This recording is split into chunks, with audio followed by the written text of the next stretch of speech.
ముందుగా కారపొడికి కరివేపాకు కారపొడి మునగాకు అన్నీ కలిపి చేస్తానండి. దీనికి కావాల్సిన పదార్థాలు అయితే చూడండి. వేయించిన ఎండుమిర్చి, నూనెలో వేయించిన ఎండుమిర్చి, నూనెలో వేయించిన మునగాకు, కరివేపాకు, ధనియాలు, వెల్లుల్లి రెబ్బలు, జీలకర్ర, ఫ్లేక్ సీడ్స్ అండి, అవిసె గింజలు, ఇవి నువ్వులు, వేయించిన నువ్వులు, అవిసె గింజలు. ఇవి కూడా నూనెలో డ్రై రోస్ట్ చేసుకోవాలండి. నూనెలో కొంచెం వేయించుకుని రోస్ట్ చేసుకోవాలి. వీటన్నిటికి లిటిల్ బిట్ కొంచెం చింతపండు కూడా యాడ్ చేసుకుంటే ఫ్లేవర్ అయితే బాగుంటుంది.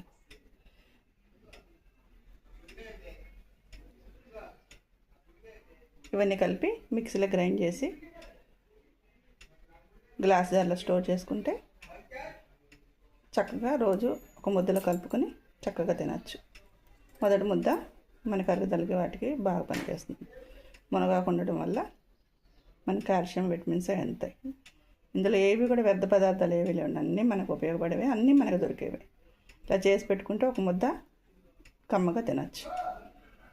ఈ వీడియో కనుక మీకు నచ్చితే please subscribe my channel, like, share and comment.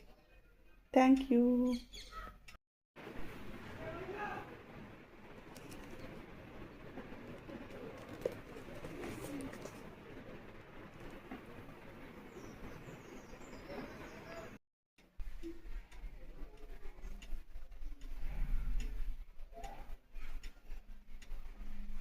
ముందుగా కారపొడికి కరివేపాకు కారపొడి మునగాకు అన్నీ కలిపి చేస్తానండి. దీనికి కావాల్సిన పదార్థాలు అయితే చూడండి. వేయించిన ఎండుమిర్చి, నూనెలో వేయించిన ఎండుమిర్చి, నూనెలో వేయించిన మునగాకు, కరివేపాకు, ధనియాలు, వెల్లుల్లి రెబ్బలు, జీలకర్ర, ఫ్లేక్ సీడ్స్ అండి, అవిసె గింజలు, ఇవి నువ్వులు, వేయించిన నువ్వులు, అవిసె గింజలు. ఇవి కూడా నూనెలో డ్రై రోస్ట్ చేసుకోవాలండి.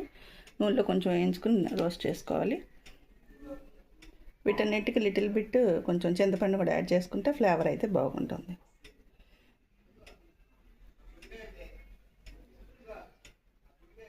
ఇవన్నీ కలిపి మిక్సీలో గ్రైండ్ చేసి గ్లాస్ జార్లో స్టోర్ చేసుకుంటే చక్కగా రోజు ఒక ముద్దలో కలుపుకొని